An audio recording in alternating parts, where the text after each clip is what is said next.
Feast TV is brought to you with support from Missouri Wines, Whole Foods Market, L'Ecole Culinaire, the Raphael Hotel, and New Season Spa and Salon. This episode is drenched in delicious local wine. I'm Cat Neville, and this is Feast TV.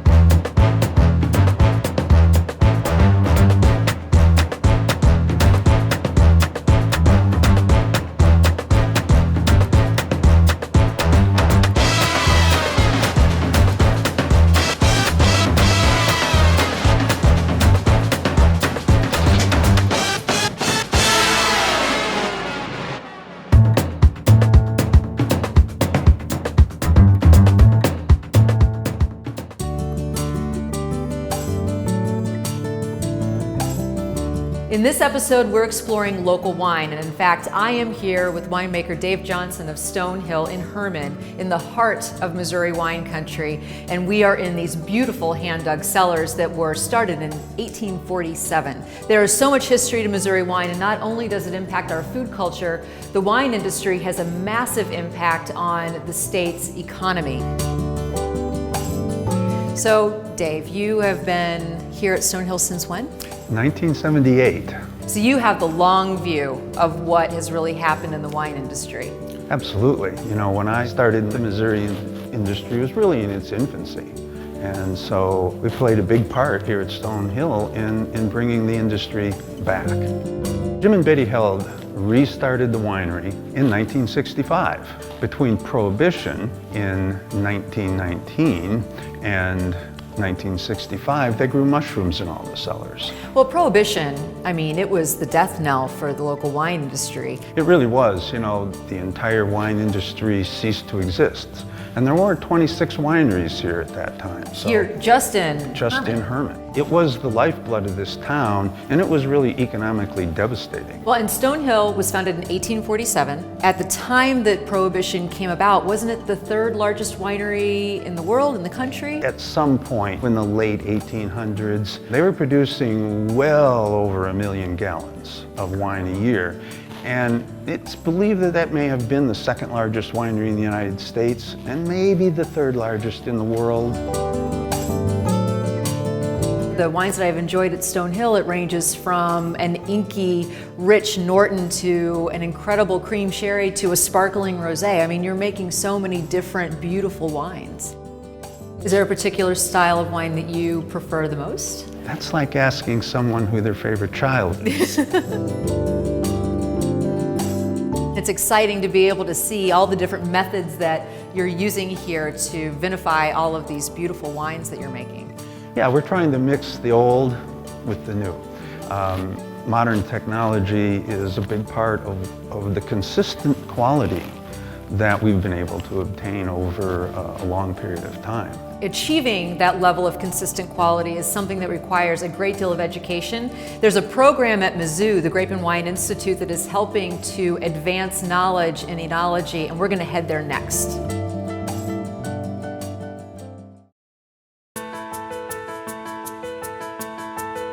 So tell me where we are. We're in the University of Missouri Grape and Wine Institute Analytical Lab. So this is where we take a lot of the samples either from vineyards throughout the state or through our experimental winery and then try and make sense of what's going on through analytical means. So what's happening with all of the underlying chemistry and try and apply that knowledge to what the best practices would be in the vineyard and the winery. And this is an undergrad as well as a graduate program. Yeah, so primarily working in here right now, we've got graduate students, but we'll have undergraduate workers getting experience, especially undergraduate workers helping us in the pilot winery to create samples, and also a lot of workers in the vineyard helping us manage the vines and at the same time learning how to grow grapes and make wine.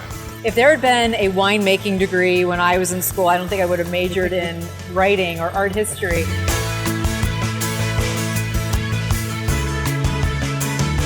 So people in this program and you also not only are you taking wine that's in a bottle and analyzing it, but you're going out into the field and you're hands-on growing the grapes, harvesting the grapes, crushing them, making wine, doing everything. Yeah, we have a lot of people that are working within the Institute that work at the winemaking, the grape growing, the analysis side, because there's certain things that we can do that we can't ask our grower cooperators to do.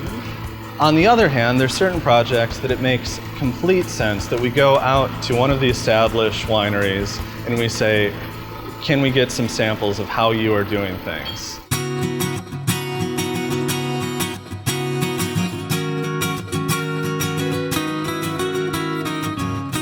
So what is Connie doing? So right now, what's happening is we've got wines just being pulled in through a vacuum, and then this little cake absorbent is actually pulling out all of the aroma compounds. And then after all of that wine has gone through, we'll actually use a different solvent to remove everything that adhered to that little plug, and then have all the aromas in that solvent. For what purpose? Why are you pulling the aroma out? A lot of the work that we do is trying to understand either what's happening in the vineyard, how that impacts flavors, or how things that we do in the winery. And it can be very challenging to do some of this work through sensory panels, so people sniffing and tasting. So when possible, what we love to do is be able to essentially put everything into a machine where we can then equate all of the aromas to an individual signal. So I know if we remove leaves at this time during the season, we get more of this aroma compound.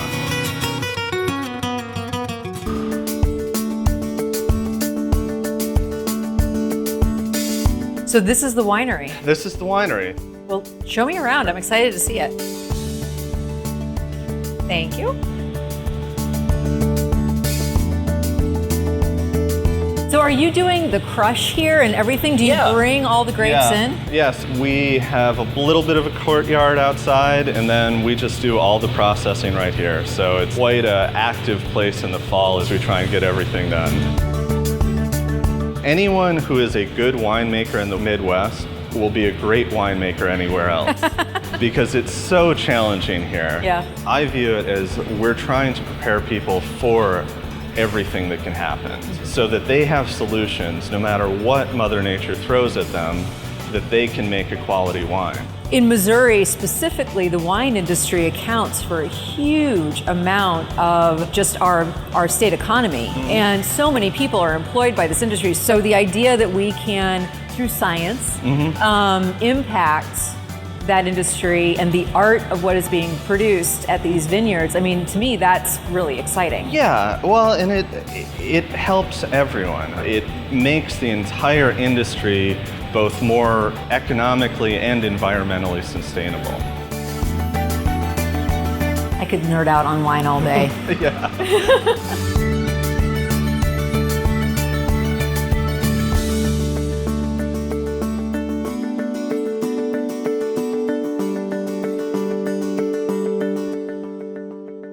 One of the sexiest parts of winemaking is when you go into the barrel room and you get to see all these big, beautiful wooden barrels. And the mystery is what the barrels actually do. And I am here with Jacob, the winemaker from Les Bourgeois, which is located just outside of Columbia, Missouri in Rocheport. Behind me are these gorgeous American oak barrels, and most of them are made here in Missouri, right? Yeah, most of them. So what's the difference between American oak and French oak? I know that there are two different sources of oak, and it seems like those are the two main. We like the way that Norton pairs with the more robust oak that American barrels give you. And we use the lighter, more vanilla that you pick up from the French barrels for our Chardonnay. The way I've had it explained to me in the past is that the barrel is almost like a spice box, that it helps to imbue flavors into the wines. For the first 2 years of the barrel's life, it's adding flavor to your wine. And it's what we call softening the wine to mellow the wine out and make it more drinkable. I mean, you really can taste the impact that oak makes on the wines. And how many rotations can a barrel have before it's essentially spent? we'll use a barrel up to 5 years. After that, because it is a piece of wood, it's hard to clean. And so at that point, we retire the barrel. To the barrel retirement home. Barrel retirement home. This would be a 2-year-old barrel. And this would be a new barrel. Oh my gosh, it's completely different. Smell the differences? Oh yeah, that is delicious. I can definitely taste the barrel on this fantastic sample. Let's actually head down to St. Genevieve County right now and meet one of Missouri's newest coopers at Hofmeister.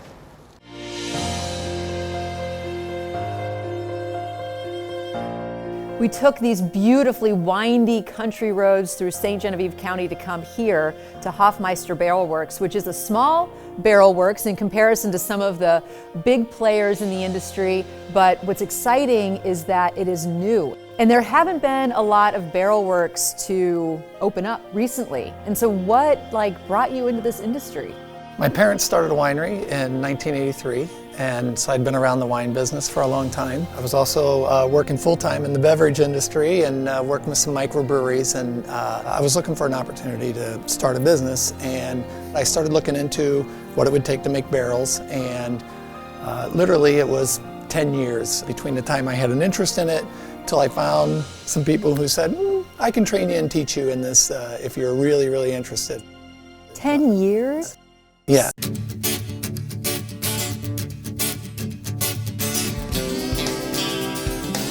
Well, I mean, and it's a very interesting time to be in the barrel industry. And if you're not familiar, Missouri makes a ton of barrels with our beautiful white oak that grows here in kind of the very forested area in southern Missouri. But with the growth in the wine industry, we have 120 some odd wineries in the state now, along with the growth in the spirits industry. This is a really interesting time to be entering into the market. It is. Where do you get your wood? The wood all comes from Missouri, a couple different sources in Missouri, and air dried outside. Because you have to dry it for a long time. Yeah, it has to dry outside for a long time. So how long? Wood is dried outside. The generally accepted time is 2 years. And what that does is it breaks down the tannins that are in the wood. So if you've ever gone out and sawn down an oak tree, it's very pungent, and I mean it's strong aromas. And what you want over the course of time is that weathering and seasoning to break down some of those components. And so once the wood is ready, then what is the process? What happens? In the process of making barrels, the hoops are kind of one of the first pieces. What is this exactly? You've got different diameter hoops that go on the barrel. What this piece of equipment does, it will cut the steel into whatever length you need. I mean, this is a monster machine. Oh yeah. Oh, you're having too much fun with this. And so to rivet this, you put the rivet in. So that's high-speed manufacturing in the old days, but it's still very effective. And wow. How much pressure is going through this machine? a lot. Yeah, I would say a lot. So then you have a hoop, and so then it would get placed on this piece of equipment. You put the hoop on here, and it will expand the one side so that you have a different diameter hoop. I'll put a wrench on in the middle, and I can expand it and expand it and expand it as much as I want to. This is so cool. Yeah. You know, you have to be very close on your specs on. Because there is no glue, there is no adhesive that's keeping all of this together. It is strictly that hoop that's pulling all that wood together, so everything has to be perfect. Exactly. So the next phase of the process would be to make the heads. To do that, these boards are going to fit together nice and tight. Oh, wow. And so you lay the boards out. The next step would be to drill some holes. There's a couple different ways to make heads, but dowels are nice because they don't ever slip on each other. So the head will stay together for the life of that barrel. And then in between the headboards, they get what's called a reed. It's a plant material. Yeah. So you put that in between the pieces of wood? In between the pieces of headboards. And so that reed expands quickly and makes that head watertight right from the get-go. After we have the holes drilled and the dowels tapped in and the reeds, then it would come to this piece of equipment which will squeeze those boards together, and then it'll look like that. Perfect. Yeah. Beautiful. And then you have to cut it out, And then I have to cut it, right. So to cut it, it goes to this machine. And you can see I've left this one on purpose where I pulled it out before it was completely finished, because here, and you can see where it was cutting that. That's fantastic. Yeah. Turn it on.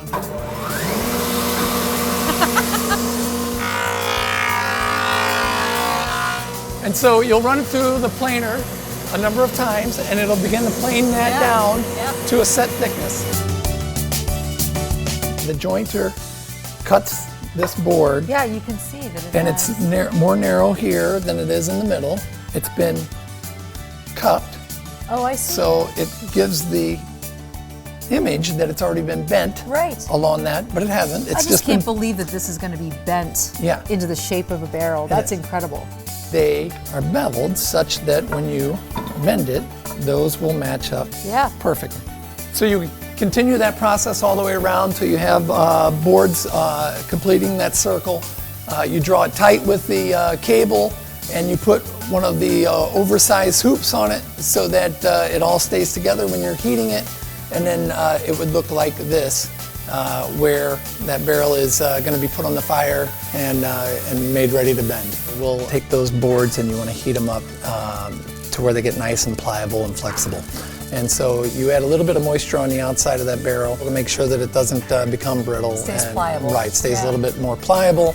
And then we'll bend all those boards at one time and into the shape of the barrel. Oh God. I'm really sorry. It's okay. Water shooting everywhere. First you heat them, bend them, then they go back on the fire until you begin to raise the fire up inside that barrel, really start to bring the sugars out to the surface and do the toasting process. Yeah. I've got a barrel on the fire, and I'll put a piece of tin over the top of it that's got a hole in it that will increase the heat on the inside of the barrel and also create a draft up through that barrel.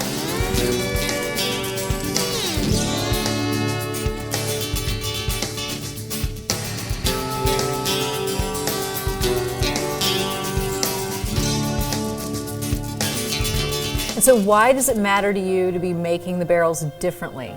That you are doing everything by hand? Why does that matter? I just think that everything from the start to the finish, if you spend the time to do it right, then your business will grow with that.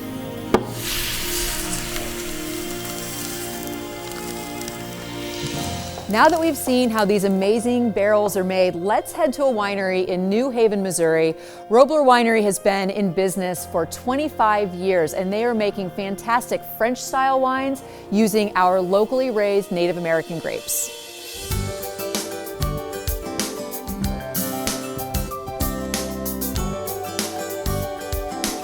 So we want to find out what happens in the vineyard here in the depths of winter, and there's actually quite a bit, isn't there? Well, the thing is we have to do something all year round, so we might as well play outside when it's absolutely the coldest. Mom and Dad bought the property in December of '87. We started planting grapes in '88, so we're coming into our 28th growing season. So when you're trimming, what are you looking for? All we're doing here is really taking and creating an environment for new fruit to grow. And that new growth that shoots out is where flowers will happen and clusters will form and grapes will hang. And then eventually we get to take it, pick it, make it into wine. Fantastic.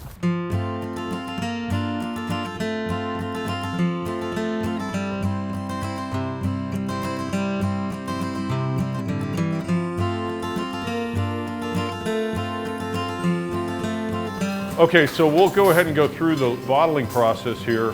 This is one of Dad's pieces de resistance. It's old 1940s, 50s bottling equipment. It's all old German equipment that's been around forever. While this is a three-person operation, it really has to be because there's always so many moving parts that something could go wrong. Well, all of a sudden, if you're breaking bottles, well, that's wasting wine, and that's alcohol abuse, so we don't want that.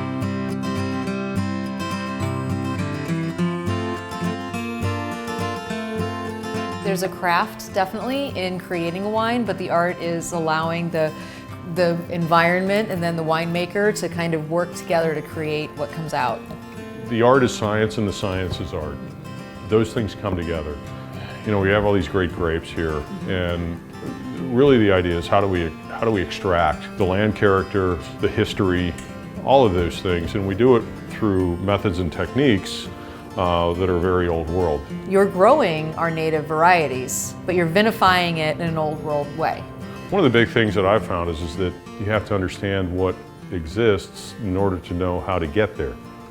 And then it's a matter of building the mousetrap, so to speak, on how to get there. The idea is that you want to be able to have wines that you can drink today because you understand the enjoyment of the youthfulness that they have and the vibrancy. But over time, if it's made well, the vibrancy will stay there, but you'll get all these really nice rounded notes. So we'll take a little more time on the front side, getting it to the bottle, so that by the time it does come out, it does have a few years, and you start to get that idea. But the real value is having patience. You can't substitute patience. You know, if you think back about things, those that came before us really did this because it's what they had to do. Right. All we're trying to do is keep the dream alive, you know. And we spend all year working out there, bringing the fruit to bear. If we don't treat it with the respect that it deserves through its process, then we lose. And you do this year over year, well, it's not about saying, hey, I want to make this again. It's what did this year tell us? And how do we express that in that glass? And once you get to try what's in that glass, you're like, I know that story. I remember that year. I know what occurred. Wow, it's a great story that just got told. It's about being able to leverage, take advantage of, pay tribute to what's here. We get to stand up here and look out over this beauty, and it really kind of gets to your heart and says, you've got to do it right. So you have to really treat in an artisan fashion what's presented to us.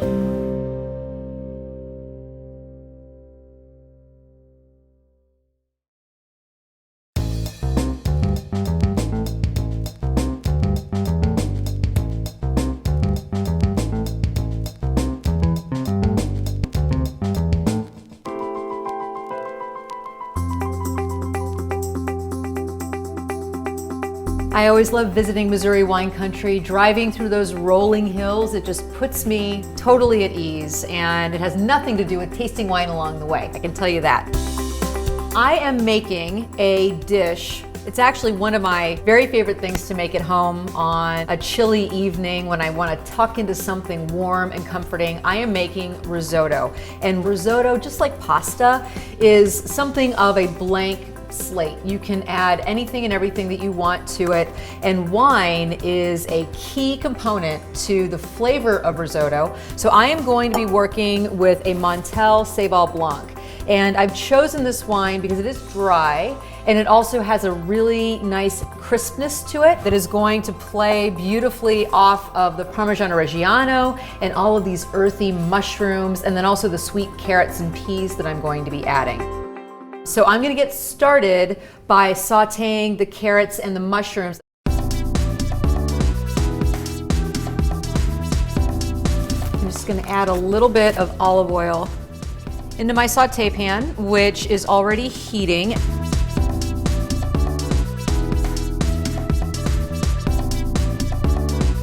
When you're cooking mushrooms, you want to use high heat. You want to get a nice sear on the outside and kind of caramelize them. You want to make sure that you're seasoning at every step along the way as you're making your risotto. So I'm going to go ahead and add in some salt and pepper.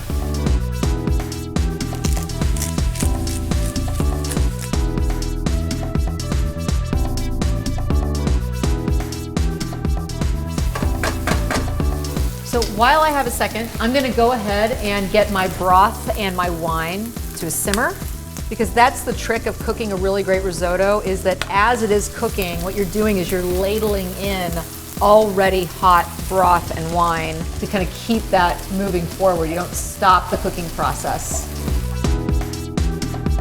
There is a good amount of wine that is included in any properly made risotto. The wine is mixed with the broth, but then at the same time, when you're cooking the rice, you deglaze the pan with wine before you add anything else. All right, so all of this water is going to evaporate. It's gonna cook right off, and it's gonna make it so that the carrots get nice and soft and those mushrooms cook all the way through. Okay. All right, that looks great. And I'm gonna move this to the side. So once again, just a nice coating of olive oil on the bottom of my pan. Then I'm gonna chop up an onion.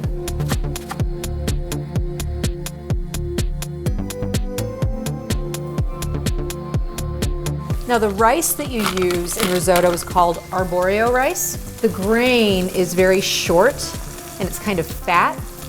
And then also it has a lot of starch on the surface so that when you're cooking and stirring it and getting all that wonderful broth and wine kind of coating the surface, the starches will release and then they create this really creamy consistency to the dish.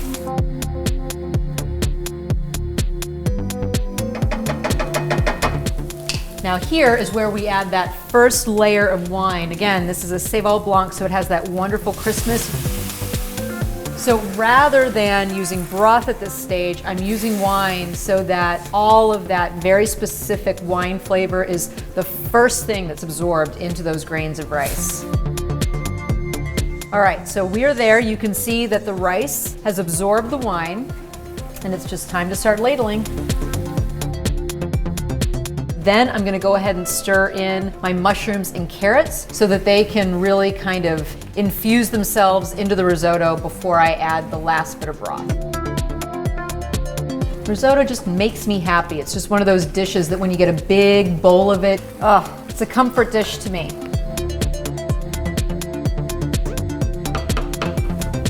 Texture's awesome. I'm gonna stir in a few peas just to give a little bit of added sweetness. Cheese, of course, and also some watercress. Now you could use arugula or some other green that has just a little bit of bite to it, but that's what you want.